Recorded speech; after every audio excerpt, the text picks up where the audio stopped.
Muy bien, hermanos, acabamos de leer dos pasajes de la Biblia. En primer lugar, Isaías 29. Isaías 29 es un reclamo, una denuncia de Dios a su pueblo, diciendo que la adoración que ellos le daban a Dios era externa, de labios, o sea, como decimos en castellano, peruano, era de los dientes para afuera, o de los labios para afuera. Y Dios quiere una adoración de adentro, interna, que brote del corazón, es decir, una adoración sincera, es lo que Dios demanda de su pueblo. Vamos a reflexionar esta mañana sobre el segundo pasaje que hemos leído, Mateo, capítulo 6, versículos 1 al 8. Y seguimos reflexionando y aprendiendo las enseñanzas de Cristo en el Sermón del Monte. Hemos dicho que los capítulos 5, versículo 17, hasta todo el capítulo 7, versículo 12, es el cuerpo principal del Sermón del Monte. Y este cuerpo principal del Sermón del Monte trata de un tema grande, que es la justicia suprema o superior del reino de Dios, en contraposición a la justicia enseñada por los fariseos y por los maestros de la ley del tiempo de Jesús. Entonces, lo que Cristo quiere decir es que lo que Él predicó en ese sermón, esa es la rectitud o la justicia, la ética suprema, superior, sobre la ética de los hombres. Entonces, en esta mañana, vamos a ver en los versículos 1 al 18 de Mateo, se nos enseña cuál es la verdadera rectitud del hombre para con Dios. Y Cristo declara en los versículos 1 al 18 de Mateo 6 que la rectitud verdadera es aquella rectitud del corazón, interna, de adentro. Esa es la enseñanza de los versículos 1 al 18. En esta mañana vamos a reflexionar sobre los versículos 1 al 8 solamente, y en estos versículos 1 al 8 se nos enseñan dos cosas muy importantes. Primero, se nos enseña que cuando uno da limosna, uno tiene que reflejar esta rectitud interior, y que cuando uno ora, también tiene que reflejar una rectitud interior. Es decir, en esta mañana los versículos 1 al 8 hablan de la rectitud interna del corazón al ayudar al necesitado y también al orar delante de Dios. Y sobre esos dos puntos vamos a meditar en esta mañana.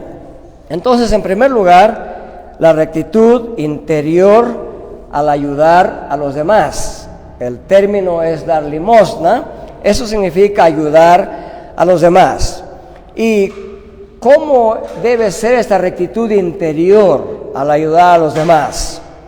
El Señor Jesús enseña que, en primer lugar, cuando un discípulo de Cristo ayuda a los demás, no debe hacer publicidad. No debe poner grandes letreros afuera que digan, mire, estamos ayudando, ¿no? Primero. Segundo, Él ilustra este principio en cuanto a cómo se debe ayudar. Si no hay que hacer publicidad, entonces, ¿cómo se debe ayudar? Y en tercer lugar, nos enseña en los versículos 1 hasta el 4 que ayudar secretamente es la manera recta de ayudar, aprobada por Jesús. Veamos la primera enseñanza de los versículos 1 al 4 de Mateo 6. Jesús manda ayudar sin hacer publicidad. ¿Por qué Jesucristo dice esto? ¿Cómo sabemos que nos dice esto? Bueno, el texto dice claramente lo siguiente. Dice, cuando ustedes ayuden a los demás o cuando den limosna. Estas palabras tienen un significado muy profundo. Cuando ustedes den limosna. En otras palabras, Jesús asume, Jesús da por sentado que todo discípulo de Cristo debe ayudar a los demás. O sea, la práctica de ayudar a los demás es la insignia de un discípulo de Cristo. Ustedes saben lo que es una insignia, ¿verdad? La mayor parte de ustedes tienen niños en el colegio y hay una insignia. ¿Dónde la llevan la insignia? ¿La llevan escondida en el bolsillo?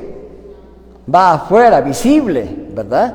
Colegio Glorioso San Ramón en Cajamarca, ¿no?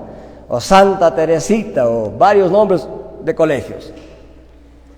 ¿Para qué? Para que cualquiera que vea esa insignia diga, ah, él es San Ramonino, ella es teresiana, ella es Juanacha o Juan 23, ¿no? Así se dice en Cajamarca. Entonces, la insignia que el creyente lleva puesta en su pecho, grande, visible ante todos, es que cuando ayuda a los demás, no hace publicidad. La gente puede verlo, puede observar que está ayudando, pero el que ayuda no hace publicidad, no pone letreros, no pone grandes cosas, miren lo que estamos haciendo, hagan los aplausos, ¿no? Eso es lo que Cristo está prohibiendo. Él dice, tienen que ayudar, no dice si es que quieres ayudar, sino cuando ayudes, en otras palabras, siempre que ayudes, hazlo sin hacer publicidad. En Mateo capítulo 5, versículo 16, o sea, antes del capítulo 6, Jesús ya había dicho algo de este principio. Él dice que las buenas obras se tienen que hacer para que aquel que las vea y aquel que las reciba dé gloria a Dios. Entonces, ¿por qué no se tiene que hacer publicidad? Porque al hacer publicidad estaríamos manifestando nuestra intención de que se nos alabe a nosotros, escondiendo la alabanza de Dios o a Dios. Entonces el principio queda claro, y en el versículo 2 se ilustra el principio. Él dice, cuando deis, no hagan publicidad, no seáis como los hipócritas, que dan algo y quieren alabanza. Entonces dice, no hagáis tocar trompeta. Eso significa no hacer publicidad. En Cajamarca diríamos, cuando des algo, no lo celebres con bombos y platillos para que todos se den cuenta que estás haciendo algo. Cuando una iglesia ayuda, la gente se entera, la gente se da cuenta. No necesitamos hacer publicidad sobre eso. Lo único que necesitamos es dar gloria a Dios y agradecer a Dios, porque todo don, según Santiago, el apóstol, todo buen don viene del Padre de las luces, viene de Dios. Por lo tanto, si de Él viene todo buen don, toda dádiva, entonces a Él debe retornarse el honor y toda la gloria. En el pasado, casi todos los predicadores usaban una ropa especial, todos los domingos, la misma forma de ropa, una túnica negra bien larga y un cuello blanco y nada más, porque ellos querían decir lo siguiente, que no tienen que vestirse pomposamente cada domingo para que la gente no los mire a ellos, sino que escuche la predicación y mire a Dios. Y en la historia de la humanidad, ese principio se ha tomado del cristianismo. Los jueces, por ejemplo, cuando van a dictar sentencias en nombre de la nación, antes lo hacían en nombre de la nación y en nombre de Dios, se ponían un sombrero especial en la cabeza y también una túnica larga y un cuellito blanco. Y lo que estaban diciendo es, la sentencia que voy a dictar no la hago yo como persona, estoy investido, estoy con la vestimenta de la autoridad que me da Dios y la nación. Igualmente, ellos trataban de esconder el hombre y sus actos y declarar públicamente que actuaban en nombre de alguien. Y a ese alguien tenían que agradecer y temer.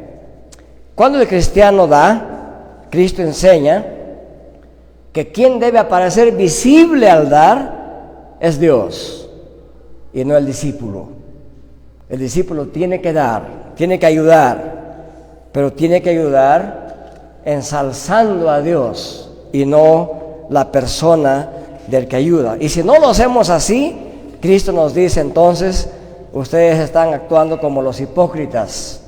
¿Por qué? Porque el acto de dar, el acto de ayudar para Jesús es parte del acto de adorar a Dios. Y como Dios demanda que su pueblo le adore en espíritu y en verdad, o sea, sinceramente, y como Dios demanda que su pueblo le adore no de labios, sino con corazón, entonces al dar, siendo parte de la adoración, tenemos que dar con sinceridad a Dios. Por eso leímos Isaías 29:13, Dios le decía así a su pueblo a través del profeta: hipócritas, bien profetizó Isaías de vosotros cuando dijo, Jesús habla aquí, este pueblo con los labios me honra, pero su corazón está lejos de mí. En vano me adoran, enseñando como doctrinas mandamientos de hombres. La esencia de la hipocresía es una devoción fingida, no sincera, hacia Dios. Una adoración vacía, es decir, un reemplazo de la autoridad divina por la autoridad humana. Y Cristo quiere que estemos lejos de eso. En tercer lugar, en los versículos 1 al 4, Jesús nos enseña que la manera correcta, la manera recta, la manera que Jesucristo aprueba al dar ayuda a otros es que se dé secretamente, en privado. Cristo manda que los creyentes tenemos que ayudar, pero tenemos que hacerlo de manera anónima, tratando de que no se ensalce al dador humano, sino al dador divino. La metáfora que Cristo usa es bien ilustrativa. Dice, lo que hace tu mano izquierda, no lo sepa tu derecha. Es una metáfora muy, muy ilustrativa.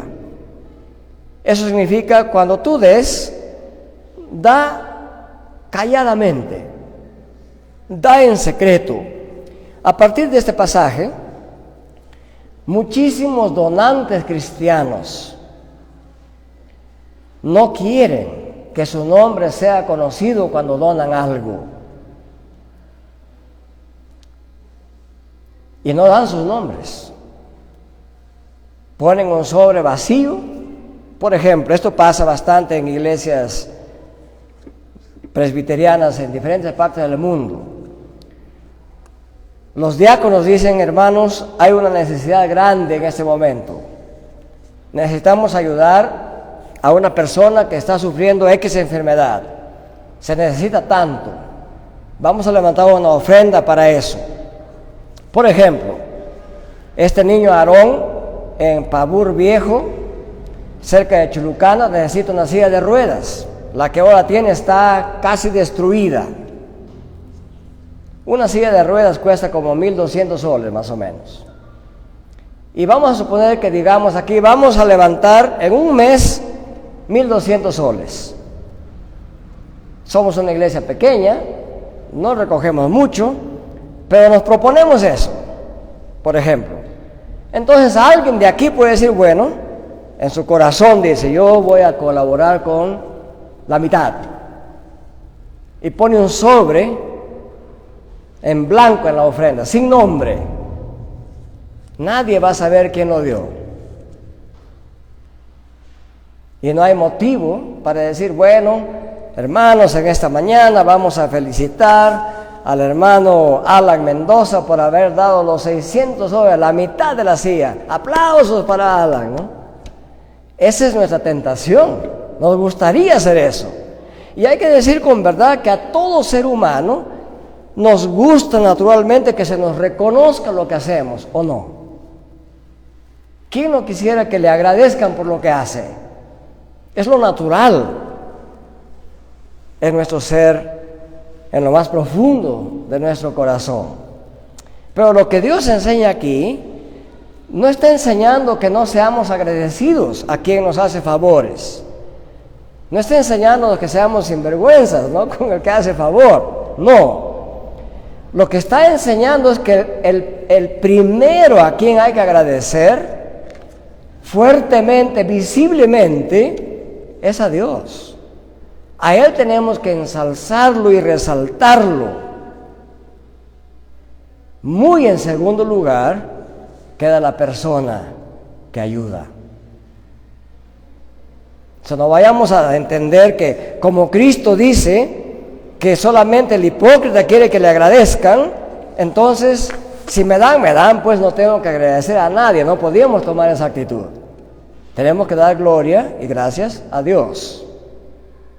Y muy en segundo lugar, si nos enteramos quién nos ha ayudado, le agradeceremos a esa persona. Y es muy bueno que si el donativo es privado, personal, le agradezcamos en forma personal, ¿verdad? Y que no vengamos a la congregación a decir, hermanos, quiero dar un testimonio. El día de ayer, fulano de tal me dio tal ayuda y quisiera que todos le agradezcamos a nuestro hermano. No podríamos hacer eso, porque ya estaríamos incurriendo en el pecado de hacer publicidad por lo que hemos hecho. Ya tenemos que manejar esto con bastante cuidado. Es como andar sobre el filo de la navaja, con mucho cuidado, para no caer en la hipocresía de querer alabarnos a nosotros mismos, quitándole o robándole, como dicen, la gloria a Dios. Y Cristo nos enseña que esto de glorificarse a sí mismo se puede evitar si es que, en primer lugar, decimos, Padre Celestial, esto que voy a dar, lo doy para usted, como mi Dios grande, poderoso, de quien todo viene. Lo doy a usted, porque aquí hay una necesidad. Cuando uno tiene esa actitud, en realidad ni siquiera siente que le tienen que agradecer a uno, porque ya está dedicado a Dios. Eso es la forma como damos el diezmo los creyentes que ya tenemos la experiencia de Dios, ¿verdad? Ya no estamos tristes por dar el diezmo, no estamos pensando que nos agradezcan. ¿Por qué? Es más, ni decimos, aquí está mi diezmo, porque ¿a quién le pertenece el diezmo? A Dios. Entonces, ni siquiera decimos, mejor dicho, ni siquiera debemos decir, hermanos, vamos a recoger nuestros diezmos. Lo correcto sería decir, hermanos, vamos a recibir los diezmos del Señor, porque son de Él, ¿verdad? Los diezmos y las ofrendas de Dios, que son para Dios. Y eso evita que incurramos en el pecado de ostentación, es decir, de querer que públicamente se nos reconozca. Si nosotros buscamos reconocimiento público en estas cosas, esa es toda la recompensa que podemos recibir. Pero si buscamos el reconocimiento de Dios, la recompensa de Dios será en la eternidad y para la eternidad. Es decir, cuando Cristo nos llame y diga, bien hecho, siervo bueno y fiel, entra en el gozo de tu Señor. Entonces, el remedio para no buscar esta propaganda pública es dar en secreto, sin buscar gloria, ni honores, ni alabanzas. Y la identidad del discípulo de Cristo, como hijo de Dios, se manifiesta en su deseo profundo de dar gloria a Dios y no gloria a los hombres, de buscar la aprobación de Dios y no la aprobación ni siquiera de la congregación. Significa esto que no debemos agradecer a nuestros hermanos que nos dan ejemplo de fe. No significa eso. La Biblia misma reconoce que el que trabaja bien en la obra de Dios es digno de doble honor. Lo dice la Biblia misma. Pero eso no es igual que hacer propaganda alabando a esa persona en lugar de alabar a Dios. Es decir, aun cuando honramos a alguien, y dentro de poco nuestra iglesia va a darle honra a un hermano mayor, el más mayor entre los presbíteros y pastores que están todavía desempeñando funciones, durante el aniversario de la iglesia el 7 de agosto. Y ustedes van a observar cómo se hace ahí. O sea, presentamos al hermano dando gloria a Dios por lo que Dios ha hecho con él y a través de él hacia nosotros. Eso resaltamos en primer lugar. Y en segundo lugar, ofrecemos gracias a Dios por lo que ha permitido que este hermano desempeñe entre nosotros. Tenemos que tener bastante cuidado de distinguir entre alabar a Dios y alabar a las personas. Muy bien. Luego, en los versículos 5 al 8 de Mateo, nos habla cómo debe ser la rectitud al orar. Entonces, al dar, lo recto, lo correcto, lo puro, lo santo, es dar en secreto, sin buscar nuestra gloria, sino más bien para mostrar la gloria a Dios. Y al orar, ¿cómo debe ser? El Señor Jesucristo también manda que oremos sin hacernos notar, sin hacer publicidad. Y aquí Él critica a los escribas y fariseos porque ellos, decía, anhelan, aman orar poniéndose de pie en público en las congregaciones. La palabra sinagogas significa congregaciones. Y también se iban a las esquinas de las calles, donde pasaba mucha gente. Diríamos en Cajamarca, se van a las avenidas o a la plaza, y ahí están orando para que la gente los vea. Digan, mírenme qué devoción de esos hermanos. Miren qué santo es este hermano, cómo ora, mírenlo, ¿no? Y ellos buscaban eso, es decir, buscaban su propia gloria, buscaban alabanza para sí. Entonces Jesucristo, frente a eso, dice que cuando tú ores, otra vez Cristo dice que el discípulo tiene que orar. No dice si es que oras, si es que te acuerdas de orar alguna vez. No, cuando tú ores, es decir, es un deber la oración. Todo discípulo de Cristo es conocido porque es una persona de oración. Tenemos que ser personas de oración. Pero cuando oremos, dice Jesucristo, que no seamos como los hipócritas. En el tiempo de Jesús, la oración favorita de los judíos se llamaba la Shema o el Shema. El Shema se le puso así porque Deuteronomio capítulo 6, versículos 1 al 4, es una declaración de fe que dice: oye Israel, Jehová vuestro Dios, Jehová uno es. En el idioma hebreo, la primera palabra de este versículo, oye Israel, decía Shema Israel. Y le pusieron la Shema a esta oración. Y esta oración tenían que repetirla ya por mandato de los maestros 2 veces al día. En la mañana al amanecer. El judío tenía que decir: oye Israel, Jehová vuestro Dios, Jehová uno es. Con eso ya había orado. Y otra vez la repetía a la medianoche antes de acostarse. Oye Israel, Jehová vuestro Dios, Jehová uno es. ya casi parecía un poema que se la aprendía de papurreta, como decían los maestros antiguos. Y luego mandaron mucho más cosas con este Shema, que debe haber un Shema matutino poniéndose de pie y otro vespertino ya sentado. Porque Éxodo 6 decía que uno puede recitar este Shema o este Oye Israel, podía recitarlo mientras uno se reclinaba y cuando se levantaba. Además de esto, habían diseñado varias otras oraciones que le llamaban bendiciones.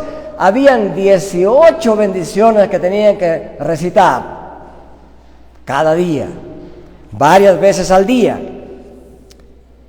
Y así habían enseñado y habían ido agregando más y más oraciones que tenían que repetir 3 veces al día. No importa dónde estén, y tenían que estar con la frente dirigida al templo. El templo siempre está al lado este, por donde sale el sol. Entonces, si lo encontraba vendiendo a usted y llegaba la hora, tenían que voltear su frente hacia donde sale el sol y hablar estas oraciones. Y todo el mundo se da cuenta de esto. Una vez yo viajaba de Estados Unidos de Mississippi a Atlanta, y había alguien vestido como judío. Uno conoce la vestimenta judía. Y llegó una hora cierta, se puso de pie del asiento del avión, se sacó el cinturón, se puso la kepá, que es una cosita negra que se pone aquí atrás en la coronilla, se puso de pie, agarró su mesusa, le llaman ellos, una cosita como especie de rosario, y comenzó a orar. Y así son los judíos, donde quiera que los encuentre. Y todo el mundo se da cuenta que está orando.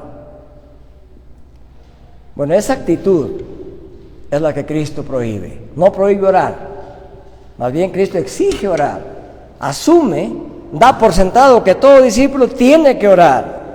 Pero dice, cuando tú ores, la manera correcta, y esta es la segunda enseñanza de estos versículos 5 al 8, que cuando uno ora dice, entra en tu cámara secreta y ora a tu Padre que está en secreto, y tu Padre que ve en lo secreto te recompensará en público. Ahora, esto se refiere a la oración personal, privada del creyente. No se refiere a la oración de la congregación, porque hay también ocasiones de oración pública que hacemos aquí, que se tiene que hacer de esa manera. Pero eso se refiere a la oración personal, a la comunión personal entre cada discípulo y nuestro Dios. A la oración que usted hace cada día, las veces que usted quiera orar. La Biblia no prescribe cuántas veces uno debe orar al día. Dios ha dejado en libertad para que uno pueda orar todas las veces que el Señor ponga en su corazón que debe orar a Dios, y debe hacerlo en privado. Y hay varias ocasiones en que uno ni siquiera puede orar hablando palabras, ora solamente en su mente. Hay varios casos en la Biblia de esto. Recuerden ustedes el caso de Nehemías. Nehemías informó que su pueblo estaba en desastre y él estaba en la corte del rey persa. Y cuando recibió la noticia, fue un día en que él tenía que servir las copas en las mesas del rey. Y dice la Biblia que él, estando en esa actividad, oró a Dios. Pero como nadie podía orar a un Dios extraño frente a un rey persa en este caso, claramente nos enseña la Biblia que Nehemías habrá orado en su corazón, habría orado en su mente.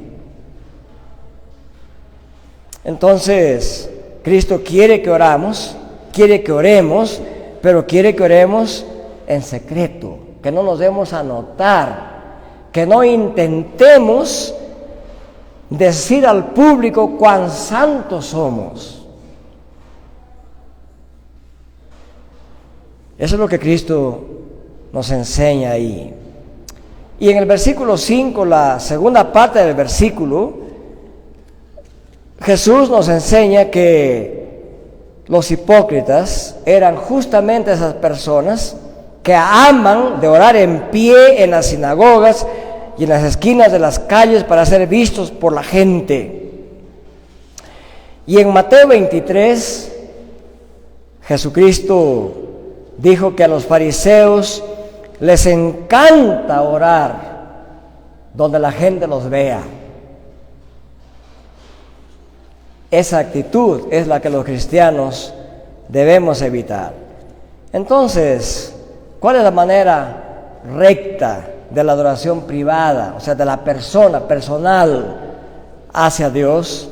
¿Cuál es la actitud recta por la cual un individuo debe orar a Dios? Jesús dice que la manera recta es orar en privado, tratando de que nadie lo vea a usted orando. Incluso en las casas de los creyentes, muchos creyentes tienen un cuartito especial para ir a orar. Ahí van, ahí doblan sus rodillas o están de pie, orando a Dios, para evitar incluso que pueda entrar un visitante y encontrarlo orando. Entonces, esto es algo interesante. Jesucristo nos dice que esa es la manera. ¿Y por qué? ¿Por qué Cristo enseña que orar en secreto es lo correcto delante de Dios? Esa es la razón.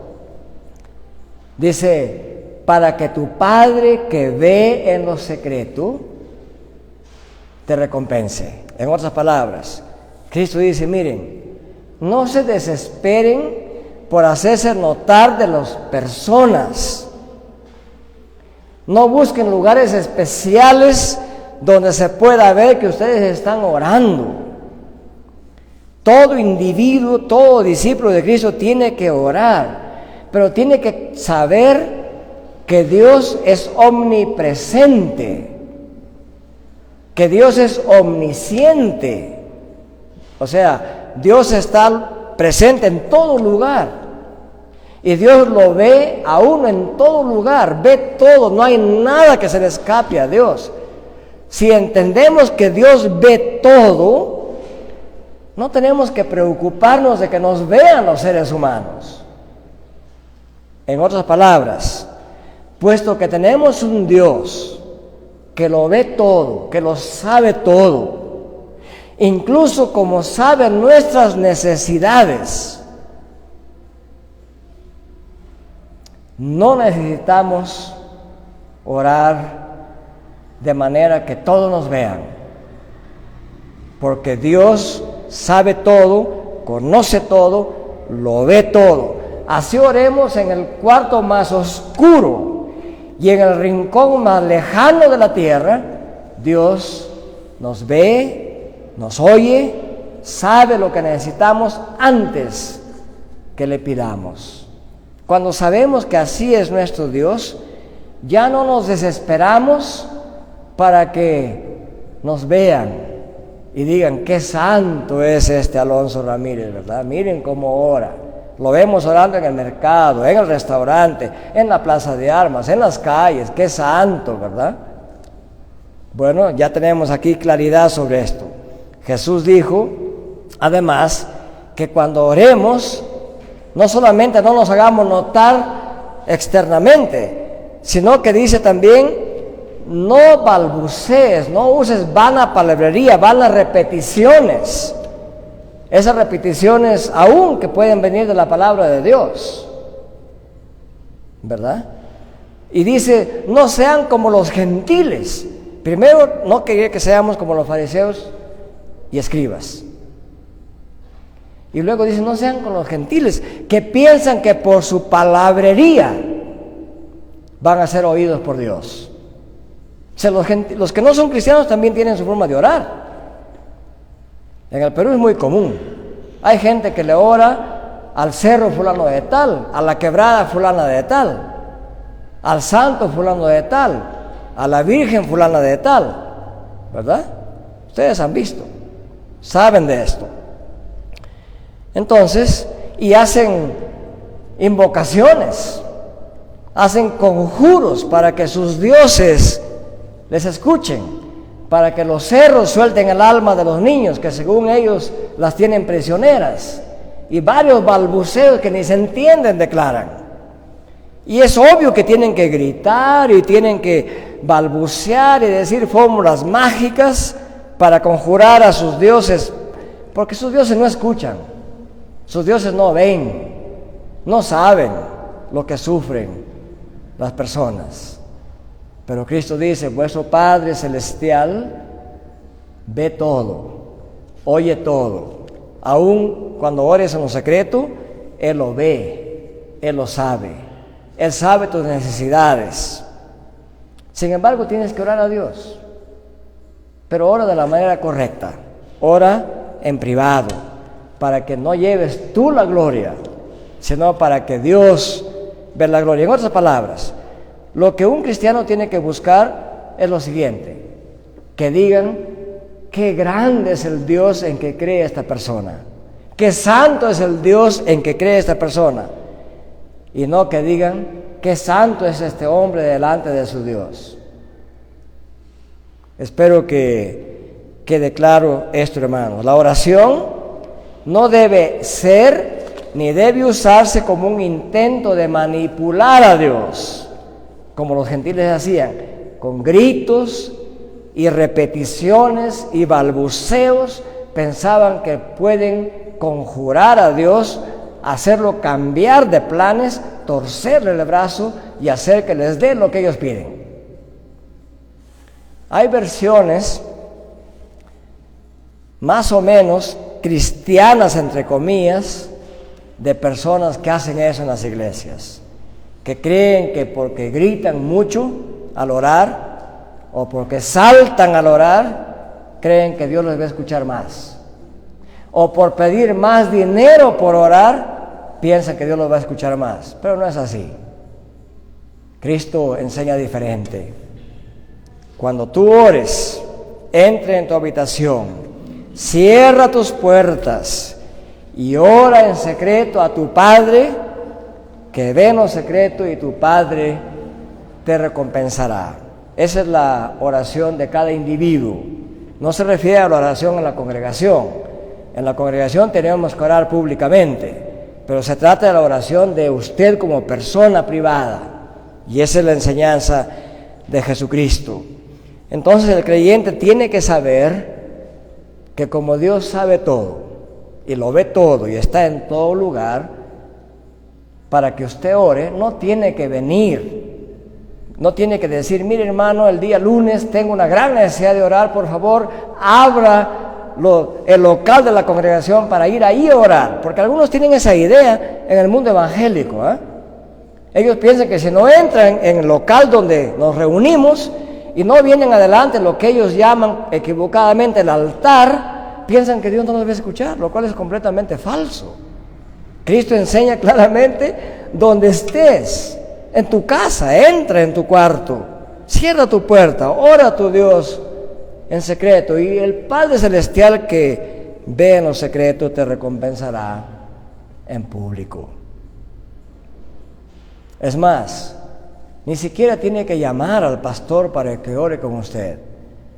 Si usted quiere, eso también se puede hacer, pero no es estrictamente necesario. Qué gran libertad que Dios da a sus hijos. No necesita que venga el cura a su casa, porque algunos evangélicos tienen la idea de que el pastor es como el cura, que si él no ora, su hijo no se sana, que si el pastor no ora, Dios no lo escucha, que si el pastor no le pone las manos en la cabeza a la persona, Dios no escucha. Bueno, Cristo no enseña así, gracias a Dios, porque si no tendríamos que depender de los hombres. Pero nuestra vida depende cada día, cada segundo de Dios. Y esa es la promesa de Cristo: vuestro Padre que ve en lo secreto te recompensará en público. Resumimos la enseñanza de Cristo. Cuando damos, todas las veces que damos al que necesita. No hagamos publicidad. Busquemos la gloria de Dios. Cada vez que oremos, siempre que oremos, como individuos, oremos también individualmente en privado, confiando en que Dios ha prometido, Cristo ha prometido, que nuestro Dios y Padre Celestial ve en lo privado, que nos escuchará y hará conforme a su voluntad. Y que la oración no tiene que ser larga oración. Algunos dicen, si tú verdaderamente eres cristiano, quiero ver tus rodillas. ¿Han escuchado ustedes eso, no? En otras palabras, quiere decir, si tienes callos en las rodillas, significa que usted se arrodilla por horas, todos los días, todos los meses, tiene que tener callos en las rodillas. Mira sus rodillas, ah, sí, tú eres cristiano, ¿verdad? La oración más corta de la Biblia fue la oración de Cristo.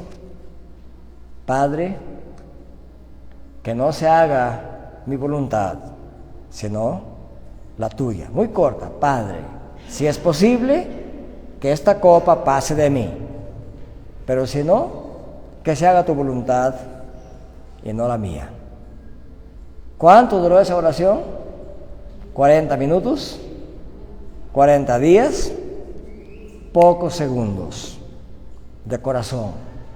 Porque a Dios no le interesan las palabrerías, le interesa la actitud interna de nuestro corazón, porque Él ve todo y porque Él conoce nuestras necesidades antes que se la pidamos. Gracias, nuestro Dios y Padre, por ser un Dios tan bueno y misericordioso, por saber nuestras necesidades. Y sin embargo nos enseña que declaremos delante de usted en privado nuestras necesidades como individuos, como creyentes. Le agradecemos, Padre, por esta enseñanza de Jesucristo, que alimenta nuestras almas y corazones y que nos hace confiar en un Dios misericordioso, bueno, que escucha a sus hijos, no importa desde qué lugar invocamos su gracia y misericordia. Padre, le agradecemos y damos gloria a su nombre por ser un Dios tan bueno con sus hijos. En el nombre de Jesús. Amén.